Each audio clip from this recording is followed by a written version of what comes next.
Hi mga ka-Berks! Magandang hapon sa inyo lahat. Isa din ba kayo na problema dito sa bagahe? Yung standard size ng ating chicken bag, ganito, yung cartons. Kasi yung ano natin, yung trolley natin ay standard na siya talaga yung sizes niya. Ang anuhin nyo dyan, yung i-check nyo na lang dyan, yung timbang. Depende sa airlines. Kung PAL, 223 yan sa economy. Pag mga ibang airlines or depende din sa ano mo, kung business ka, siyempre medyo malaki-laki. Pero ito, ang mostly kasi kagaya sa akin, ang dinadala ko pag umuwi ako, ang dinadala ko isang trolley at isang karton. Pero yung karton kasi minsan yun ang problema ng iba. Yung kung anong sizes talaga, exact size. Pero yung timbang, ganun pa rin, 23 ha. Huwag nyo isusobra yan talaga. Talagang 23 lang talaga ang standard na timbang sa Philippine Airlines, 23. As much as possible, huwag nyo pasubrahan. Okay? Kasi, ako, magbabayad kayo, malaki, habala pa, hassle pa, pera na yan. So, ngayon, mayroon kasi siyang standard linear inches at saka linear centimeter. So, ngayon, pakita ko sa inyo, kasi ako mismo, nagre-research ako Kasi nakikita ko sa doon sa mga social media, mga tanong, anong dapat sizes. Pero yung timbang, siguraduhin nyo, yung timbang, Philippine Airlines kasi is talagang dalawang 23, hand carry is 7. At saka kung mayroon kayong sabi nila mayroon ng laptop. Ako hindi naman ako nagdadala kasi yung hand carry ko o yung backpack ko, nandun na yung laptop ko. So, ang ano ko lang, isang sling, nandun yung passport ko at saka yung, siyempre mga importanteng bagay nandun sa sling ko. Or pwede din sa backpack nyo gagamitin. So ngayon ito, balik tayo sa sukat.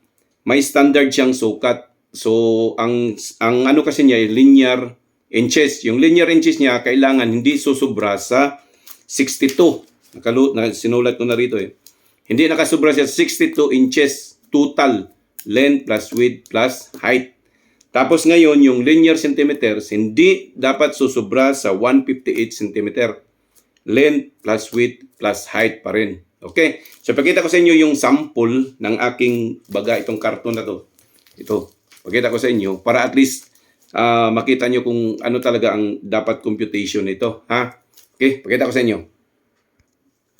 Okay. So, itong sukat na to, yan ito siya is, na-measure ko na to is 21 inches. Yan. Yan 21 inches. Plus dito is 20 inches. Ayan. So yung height niya dito is, check natin yung height niya is 16. Ayan So 16 inches. Ayan, 16 inches. Ngayon, pag tinutotal natin siya, 21 plus 20 plus 16 equals 57 lang. Ang standard niya is 62. So pasok siya. So dapat kailangan talagang ganyan ang anuhin nyo, yung linear inches kasi baka problema kayo sa airport pag hindi siya pasok. So ngayon, ito na naman isa. Lagay natin muna yung camera. Sukat na naman natin siya sa centimeter. So centimeter is 53 centimeter. 53 by 51 by by 41. Okay. So ang standard, tandaan niyo ang standard sa centimeter is 158. So ngayon ito 53 plus 51 plus 41 equals 145 cm lang. So ibig sabihin, pasok siya sa 158 cm na standard sa size niya. Okay? So ganun lang naman ang pag-compute nito. So siguraduhin niyo lang na huwag sumubra dito sa 62 inches, 158 cm. Linear ni siya, linear. Length plus width plus height. Ngayon ang timbang, depende na sa yan. Kasi sa akin, Philippine Airlines, 223. Sinabi ko na to kanina, 223, dapat hindi siya susubra. Okay? Tapos isang backpack or hand carry na 7. Huwag niyong sabihin kasi ng iba na, baka papasok yan. Naku, mahirap na. Kasi mahal ang per kilo sa airport. At saka bago kayo umalis, dapat tinitimbang nyo. Tinitimbang nyo muna sa bahay. Ako talagang lagi ko tinitimbang to. Bawat may lalagay ako, tinitimbang ko kasi ayaw kong sumubra ng 23. Kasi mahirap na eh. Kahit may ibang bayad ka, hassle talaga, hassle. Babayad ka, pupunta ka naman dun sa counter, tapos magbabayad, di ba? So, ganun ang tandaan nyo. Linear, inches, 62. Linear centimeter, 158. Okay? Tapos, siyempre, yung mga bawal, huwag nyo ilagay dito sa yung mga bawal, ha? Yung mga sinasabi doon, alam nyo naman, tingnan nyo sa internet kung ano mga bawal na mga gamit na dapat hindi ilalagay dito. So, ito yung mga bawal sa bagahe.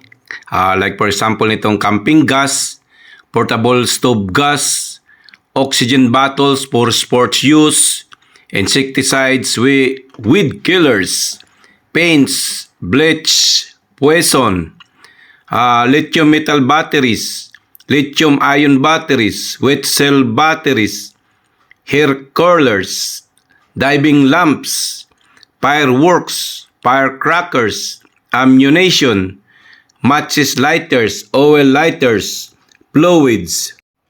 So dangerous goods.